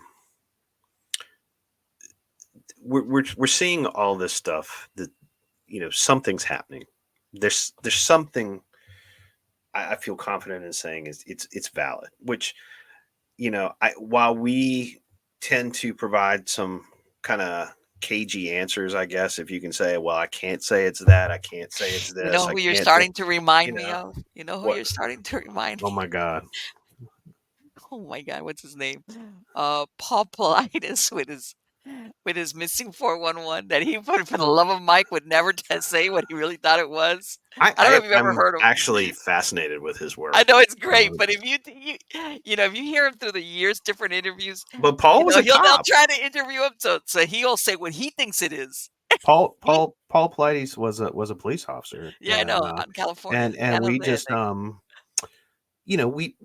we're going to tell you what we know, I know that. and I we know. will tell you what we think might be. But I think that's a problem, and this is where I'm going to editorialize. I think Okay. that's a problem in the paranormal field. Mhm. Um, and I have a 10-year-old son, and my 10-year-old son, loves like the Travel Channel, Yes. paranormal shows, Sure. like Paranormal Caught on Camera and stuff like Yeah, I that. know. I see. And he finds it entertaining, but I sit there Sure. and watch it, some of that stuff with him, and go, "All right, Oh, son, okay, oh. son." But you have these people. and I'm like, how do I get this job? I'm retired now. I need a new gig. And how do I get this job where I can be a paranormal expert? And they put the little words Yes, under my face exactly. on TV, and they go, well, it's definitively this. It's Oh because no, I know. ghosts like this and ghosts do this and I'm like, how the hell do you know? No, I know. But it's entertainment. It's not really Exactly, research. but that's the thing. I think you have people, may have an interest in this, but don't necessarily have a understanding of data or research or the experimental model, evidence based No, they're approach, not. They're not. or just That's they're taking this as gospel, of course. and so we tell people there's a lot that we don't know. Here's what we do, and that's exciting, and this is Let me really ask you, have interesting. you ever had the caretakers at any of these locations, especially like this Bacon Castle, who have afterwards said every time you guys visit, we see an uptick of activity? Have they ever disclosed that to you before or after an investigation? No, not an uptick. No? No. Mm-mm. Something where they say, "Hey, you guys, when you guys come here, stuff happens after post investigation." No, no. No? We have seen, and we've had made some observations of places that, um, there's a historic property near us that has long had a reputation for like haunting phenomena. Mhm. And it's been your pretty run of the mill stuff. Your basic southern haunted house stuff. Right. Nothing very scary or pronounced or crazy or anything like that. And over the last few years, it's become a focal point for a number of paranormal tourism type events, a couple different groups that are Yeah. doing their what they do there, and we've seen some of these places get a lot of people. And I talked a little bit about this earlier, but a lot of people coming in to do the ghost thing and expecting Mhm. haunt, and so the phenomena within the building changes how it manifests. Sure. Um, something that might be more mundane starts to become more pronounced. Yeah. Something that was more non-interactive starts to become more interactive. It may even become, for lack of a better term, more hostile or Oh, let's go with it. Malevolent? well. No, no, oh my God. Oh I'm my lucky. God. No, I It's knew it. I knew very it. I knew I different. was gonna say that. You were like, I knew it. I knew I was It's gonna say that word. You were gonna be like, no, no, no, no, no, no, no, no, no, no, no, but it's no. it's different, and then we get to like. No, come So on. is You know that what that is? something? That is. There is. But is There's that one something thing. we're doing? Is No, that but listen to. us? Oh, okay. But and the reason why I say this is, some because if you think about it, if something's there, let's go on whatever, whether let's go on the premise that there is something there. And like you said, there's people visiting there and they're obviously looking. So you're saying that basically they're how's this? Do you think that when people report what you an a hostile reaction, it's their imagination or something reacting because now you've got a bunch of people tramping through there trying to communicate with whatever's there if something's there? I Because if don't nothing's know. there, nothing's there. I don't know. I can just tell you that we've observed, and it's something that warrants some additional study. Okay. But that activity, the nature of how anomalies present, Okay. There's shifts. I'm sure you're familiar with Skinwalker Ranch. Every who's not familiar with Skinwalker I Ranch. would give my right arm to go spend a month at Okay. Skinwalker Ranch. You know that before Fugal took it over, that it was under Bigelow's Hmm. ownership. Hmm. From what I understand, at the end, this was around remember, they had already been years running around there Hmm. trying to capture evidence, and Hmm. it kind of tapered off. And they just stopped everything because they thought in a way that the phenomena had receded because there was so much observation and people running around and things like that. Okay. And the flip side of that is, which it's almost like, what did the whatever was going on there, whatever it is, leave or recede? But then you hear, they wrote another book. What was the guy? Skinwalkers at the Pentagon. No, that's only Skinwalkers at the Pentagon. The other one with Colm, that he talks about Well, people. there's I got it on Okay, my shelf. okay, Marlene. Anyway, that The Hunt basically, for the Skinwalker. I had to look at my bookshelf. yes, Um, that the people that worked, not necessarily the team that was doing the actual, any personnel that was on those grounds at some point basically took what they called hitchhikers home. All right. yeah. And they experienced stuff at their house. People that when I say, from what I understand, security personnel, stuff to the point that some of them said thanks, but no thanks. I'm not going back. And and it makes you wonder. Okay, are all of these people imagining it? No, I don't think they are. What do you think? Uh, I don't know. I think I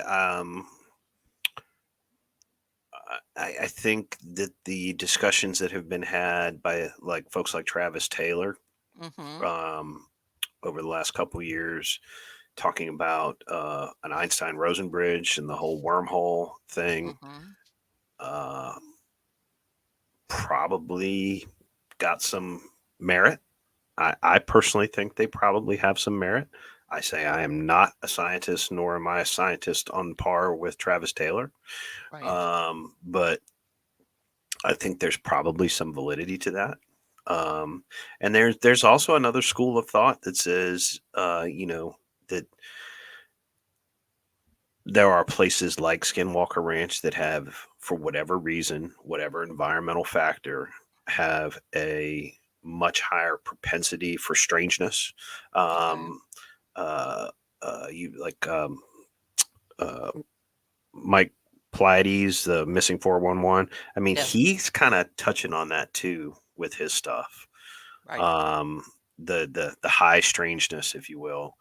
Mm-hmm. Um, we're not dealing with that. I would love for us to be able to deal with that. Well, I would love for our team to be able to go spend a month at Skinwalker Ranch and do what we do out there. But there's a school of thought that, maybe all this stuff, UFOs, hauntings, even cryptid report, these things are all products of the same source. it could be. And, who knows? Well, I mean, when you look at Travis Taylor, when I saw the show originally, when he went there, you could tell he was totally like science, science, science. And he had looked at and you could tell, and a lot of things started happening that he could not explain. He Yeah, just except he was couldn't. working for the government when he did, when he was out there. Well, you know, you could tell some of his stuff was he couldn't. It sounds like, or that their experimentation, they were trying to find Yeah. like proof, like, okay, this is caused by XYZ or whatever. And it's television, and I don't know how their Let me editing ask you, do you process and think? all that works, but they are actually trying to use science, I think. So, I mean, I have gone that back personally, and I have researched, newspaper reporting back in the 40s and 50s of mhm, UFO phenomena in mhm. that area prior to, It's a long history of stuff there. Yeah. that people were observing, and oh my I God, think what was the guy's it's name? absolutely fascinating. It's probably far and away number one on my um dream list of places to go. And I guess my thing is that if a phenomena is occurring and it's occurring there, it's occurring. It's like there, whatever. But what gets to me is when you start seeing that whatever's there, whatever the source is, Hmm. there is some intelligence, because if it's following you home or you're experiencing this, okay, this is not something that's just if you're there, you're there. And no, Yeah. in other words, there's some type of awareness of you and what you're doing here. And But even again, when you look, we have to be careful how much we ascribe to the phenomena. well, I mean, at the end of the day, basically, these are people recounting their Yeah, experiences. no, I agree, and that I think that that hitchhiker effect is probably valid, but like in the types of stuff we're doing, for example, Hmm. we have to be we say seemingly interactive, seemingly non-interactive. You know, something can be interactive and not necessarily be sentient, for example. Okay.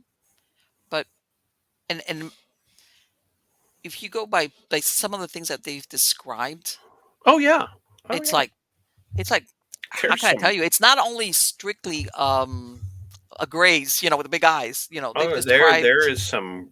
I've followed that property a lot. I've right, read the book, and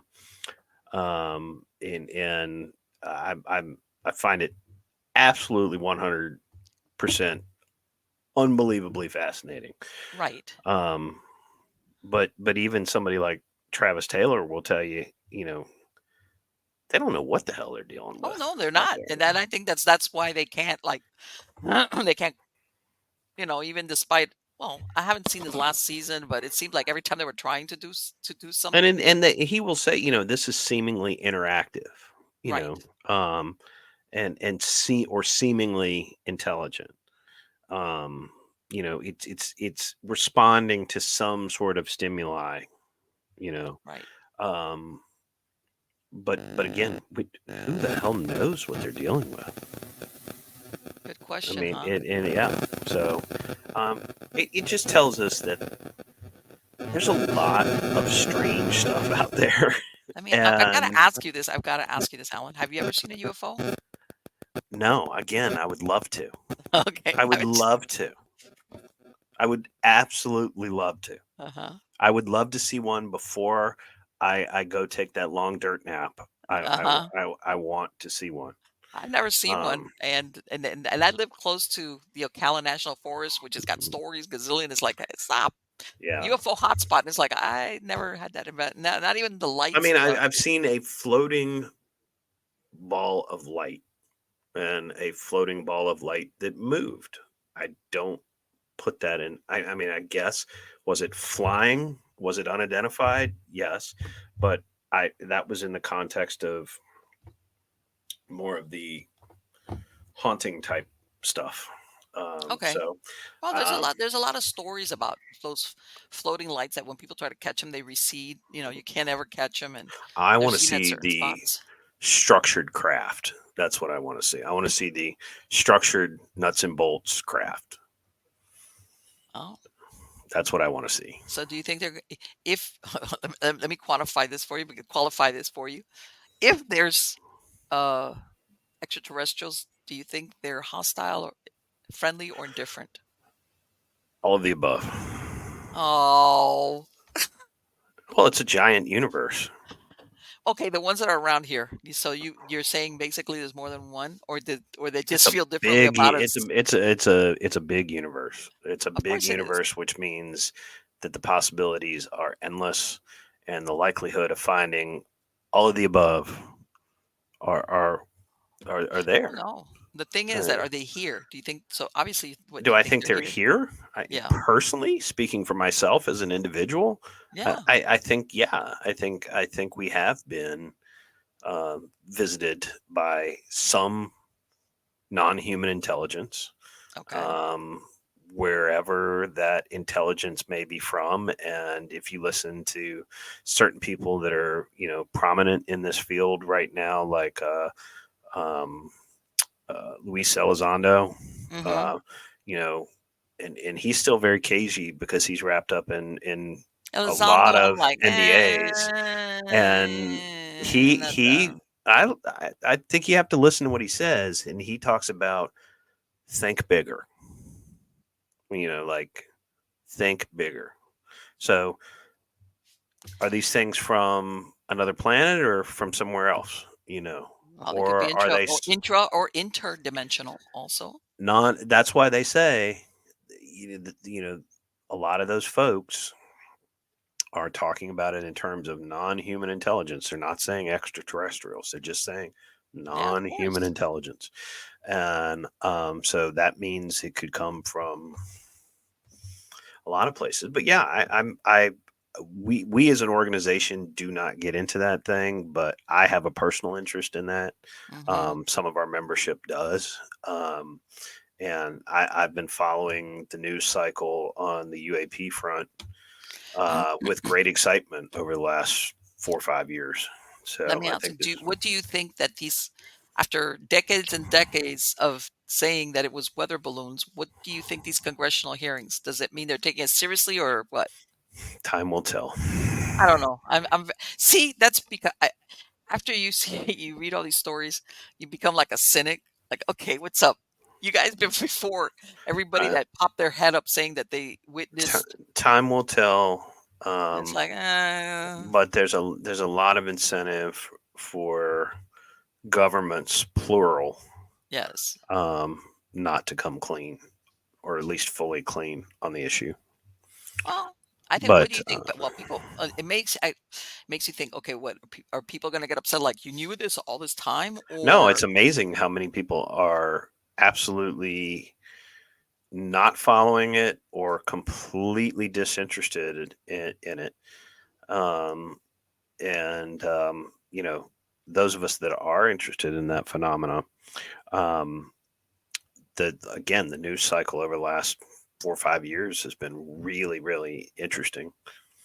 yeah. Well, I let's couldn't face it. investigate the UAP phenomena though, and one of our members many years ago was a member of MUFON, Mm-hmm. and he's fascinated with it too, and he's like, I had to get out of it, and I said, well, why? He goes, well,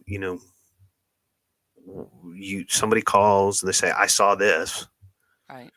and it did that, and you go and drive out there and you basically take a report. And she's like, it's almost impossible to investigate because you never know. It's not repeating. You Mm-hmm. never. It's completely unpredictable. It just, Right. you almost have to be magically in the right spot at the Oh, right but the time. best you could do is take down their story, whatever Right. it And is. he said it just, he said like I had to get out of it because I didn't feel like I was moving the ball forward in any way. All he was doing was recording experiences. Yeah, and he had people that would come to him, and some with some extraordinary Mm-hmm. stories, particularly extraordinary stories that tied back to the government. He's like, well, that's absolutely fascinating, and there is absolutely no way I can corroborate what you just told me. Right. And it's a very interesting story, but again, that's as far as it goes And because people will there's tell you, and there's a lot of people that say, well, how many of these UFOs were not really alien in origin? They're our, advanced whatever. I don't know.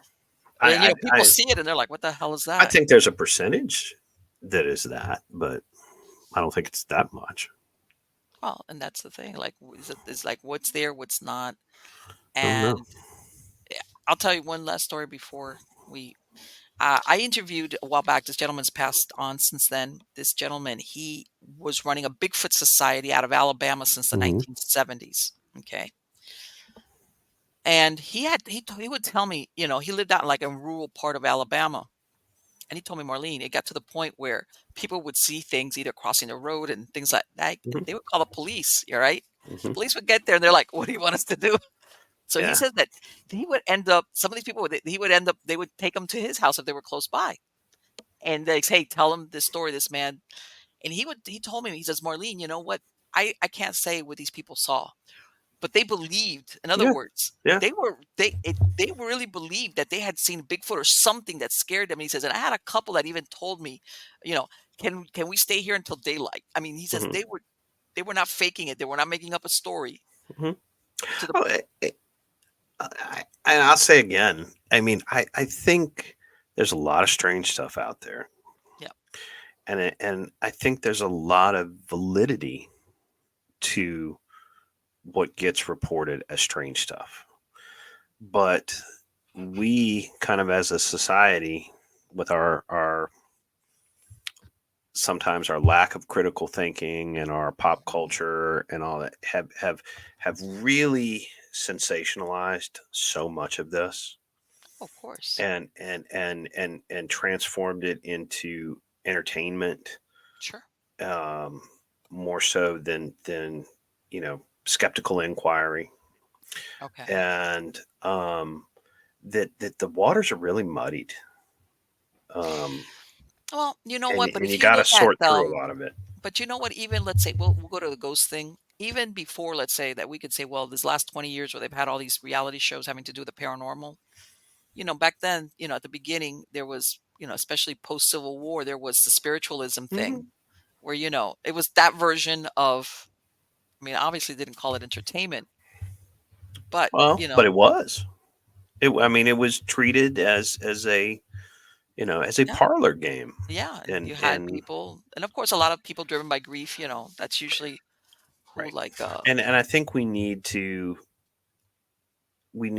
look at these phenomena, whether we're talking about haunting type stuff or the UFO type stuff.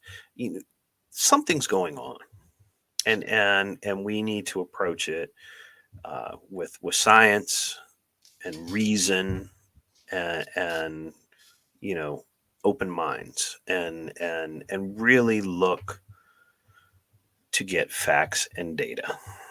of course. And I think that sometimes gets lost in a lot of the hype.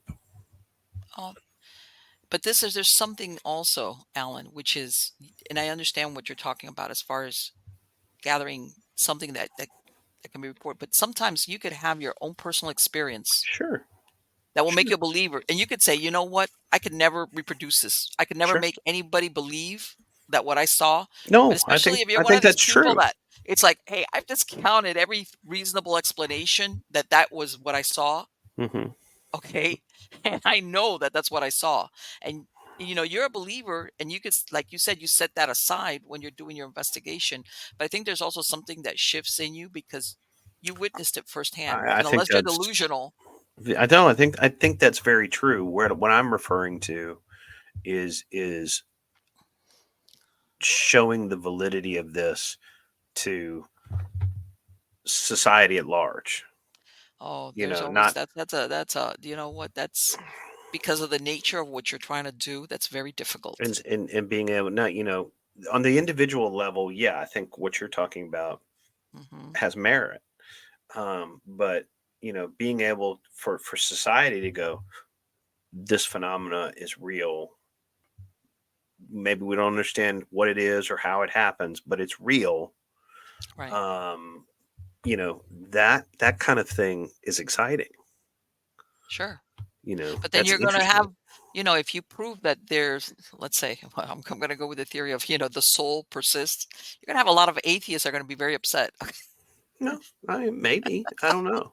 I The ones that are like, okay, you mean it's not over when it's over? It's like, no, apparently there's something but that's you talk to some of them, and they believe that consciousness survives. They just don't believe in heaven or religion or that kind of thing. But so what do you do? some of them, So I don't know.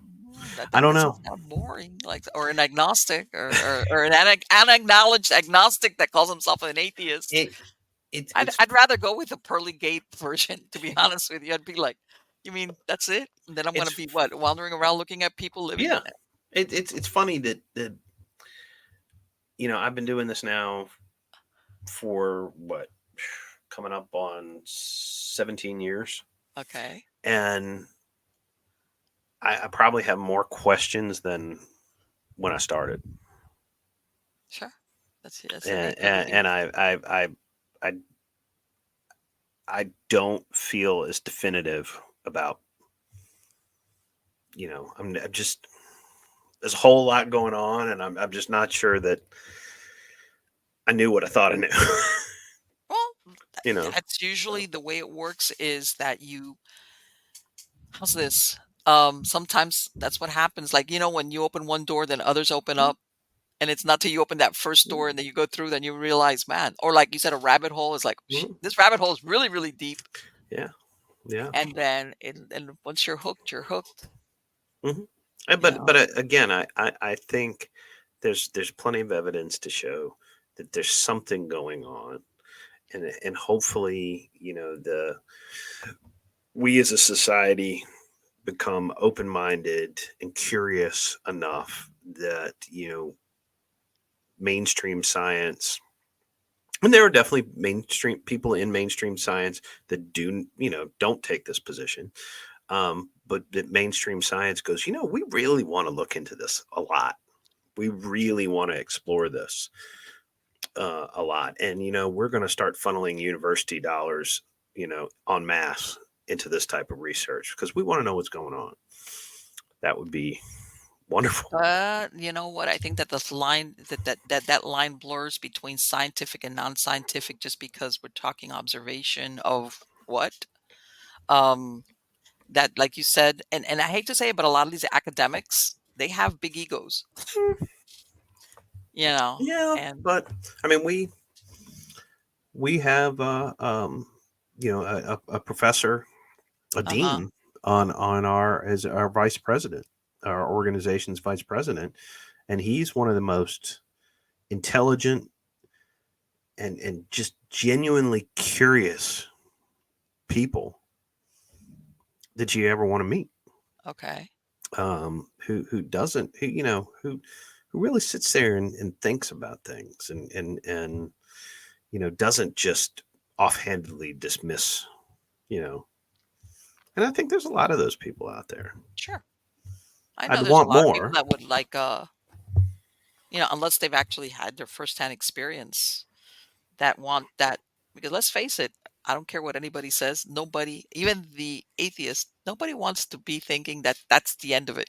No, No, no, really. I mean, we're all that's the nature of the human yeah. condition. Nobody wants to really believe. You mean that when I die, that's it? That's it? Mm-hmm. Mm-hmm. So Lights out. lights out. You mean that's the end of all everything I went through? Yeah, that's it. It's over. Again, I think there's a lot more out there, and science is really just kind of scratching the surface.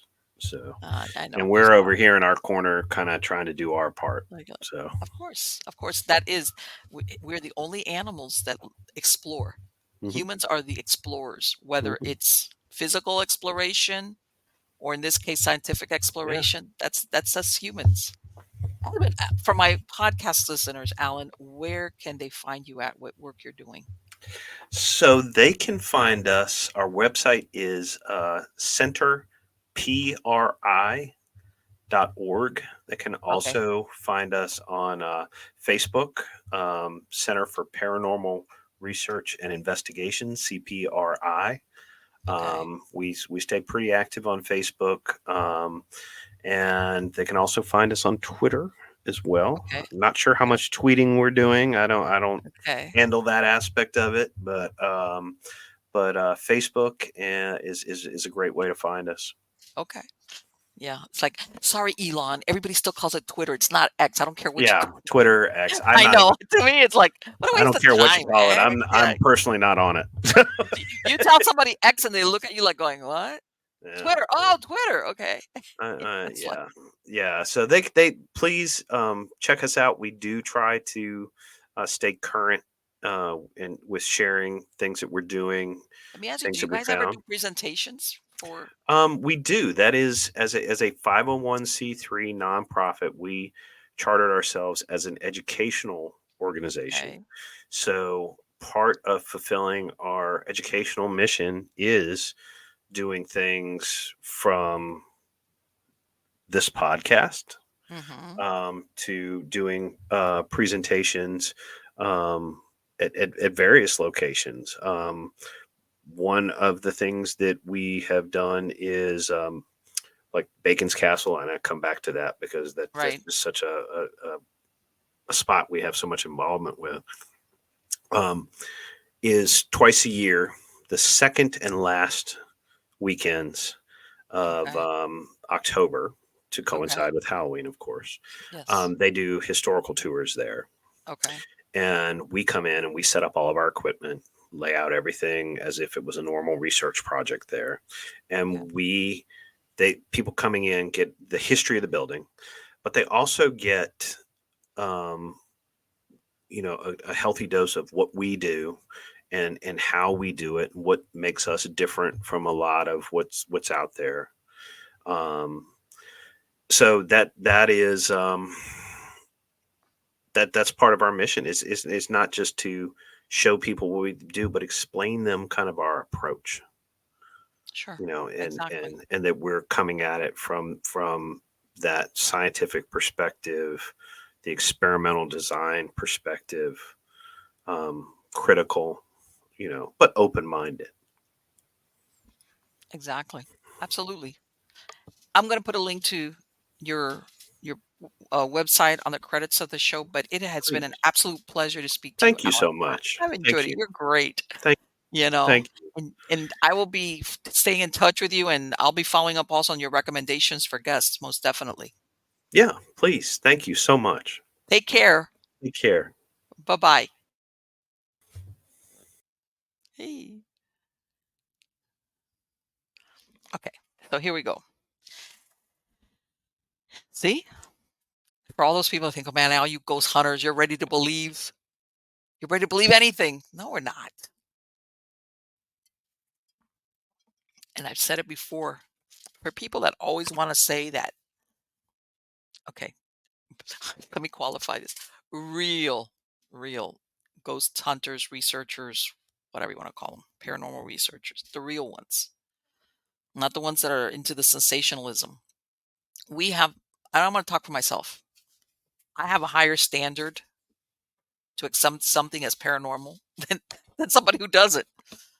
In other words, I agree with most of the things that Alan was talking about. Unless you can show me, like I said, a picture. I've seen people show, oh, that's an orb. It's like, God, the orb really, I hate to say it, but an orb thing is kind of like, hey, did you see that figure, that shadow behind the wall, behind the window? And to me, I look at it and it's like, all I see basically is reflection off a piece of glass and maybe a curtain. So unless something is really, um, for lack of a better word, in your face, it's like, and, and nowadays, I hate to say it, but there it is. Photographs can be doctored now, and you don't have to be that expert to do it. Um, Same thing with audio recordings. I mean, I believe in it. You know why? Because I have had my own personal experiences with it. They're not common, but I have stuff that I know. You know what? And this is the thing. Whenever you go on an investigation, whether you want to call it a scientific investigation or whatever, but the groups I've worked with throughout the years, they've always gone in there presuming that they're going to try to explain it through natural phenomena. This thing of going in there like, oh, absolutely, this place is haunted. And by the way, sometimes you will speak to people or person, whoever's there, that will tell you stories that you're like, wow, but again, you'd be surprised some of the things that people will construe as a ghost or something when it's not. It's not. Uh, like he said, EMF will make you feel, even in some cases, extreme cases, hallucinate, depending on where you're being affected by that EMF, where people will swear up and down that they're like going crazy because they'll say, I saw this, I felt that, I saw this. And it's basically they're being affected by EMF, um, which is an EMF is electromagnetic field. Um, Other times sometimes people, I hate to say it, people are, if they come from a family of origin that was very much into believing in the supernatural, even if they're grown up, it somehow this lack it raises its head where even if you're an adult, all of a sudden you become a believer because you have that in your background. Instead of looking at, this could have a very un unspooky origin, so it could be anything. Um, so again, the good paranormal researchers are not going to go with the first whatever, even with the interviews that they get from the clients, where they've been told, or even if the place has a history of, oh, that place is haunted. It's like, unless I can observe it, or in his case, because obviously they go out of their way to be able to capture. And this is the thing. See, they're capturing phenomena and they're capturing data. They just don't know what the origin is. And that's where the thing comes in. It's like, unless you have to go say, oh, but yeah, by the way, that was me walking upstairs in the hallway. That's me. How are you ever going to, yeah, you could say there's correlations, whether the electromagnetic field of the EMF or the weather or the quartz or he found that all these things are aligned, there's more likelihood that we're going to get that phenomena to occur. Okay. All right. But what is it that's causing it? Why is it manifesting like that with human footsteps? Okay. Why that? And that's where the problem comes in, because sometimes, I hate to say it for lack of a better word, you might never get an answer. You might never get an answer, because whether you're talking because it's another dimension, or whether you're talking a spiritual world, if you want to call it another dimension, but let's go with the spirit world. Okay. Um, that for some reason, that existence, that plane of existence, you can't apply the laws of science or observation to it. That's why sometimes you will experience it or witness it, and then other times it's okay. Let's go with that theory. Let's say a place is haunted. You got a ghost. He's there or she's there, whatever. They're there all the time, all the time. Let's let's go with the theory that they're tied to that place. They lived there for 50 years. They really like the place. They're there all the time. They might hang out somewhere here or there, but they're there 24/7. All right. Whether they're aware of you or they're carrying on like they did in life because they're on some hamster wheel of existence. Why is it that at certain times you will be able to hear or see or smell certain things and other times no? Is it that there's a overlap of our reality with that one, that all of a sudden you could hear certain things, and then that overlap then basically becomes separated? But the ghost is there all the time. Okay, they're there all the time. Why is it that it's only under certain circumstances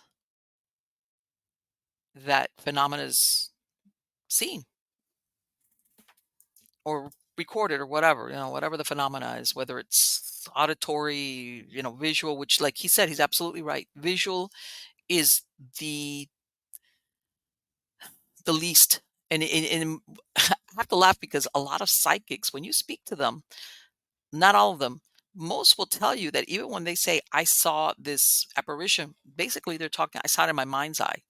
Not all of them, very few, as a matter of fact, will actually see a actual visual of what they're seeing in their mind's eye. That doesn't mean they're wrong, but to actually physically see an apparition, that's not very common at all. At all. Um, and it's like, I think it's very exciting because, like I said, like what's going on over at Skinwalker Ranch and where he's doing and all these things, to me, it falls under the umbrella of the paranormal. And I know there's people going, but no, ufology, no. It's like, calm down. When I mean paranormal, I mean outside of the norm. Okay, outside of the normal. All right, and he made it. You know, all these phenomena. Let's say a Skinwalker Ranch, which originally was thought to be a UFO kind of. Even though the origins of our skinwalkers is, we're talking here, an area that was basically traversed by witches, Native American witches, that even the tribes that were there were like, hey, stay out of there. All right. And then it became the site of UFO sightings.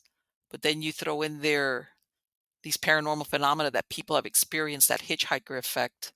So basically, you've got a mix there of everything. That's what I'm saying, for the people that, that want to say Bigfoot, UFO, paranormal, it's all different lanes. Nah, I don't think so. Now, how we're ever going to explain that, I don't know. But I do think that somewhere along, what is that from Ghostbusters? The streams cross. And And I think that there are other places like Skinwalker. It's just that for all we know, they might be in the middle of nowhere and nobody's lived there to observe, because once it got settled and people were living there and people were saying, hey, this happened or I saw this. But I think there's a lot of places out there that are Skinwalker like, um, that that probably have the same or more evident stuff going on there, whatever the case might be. It's an interesting world, interesting times that we live in. Believe me, very interesting times that we live in. So again, guys, I hope you like this interview with Alan. I urge you, like I said, to visit his site. And like he said, they're nonprofit, so you could make a donation to them, and it's tax deductible. Also, don't forget to sign up for my newsletter at mppellicer.com.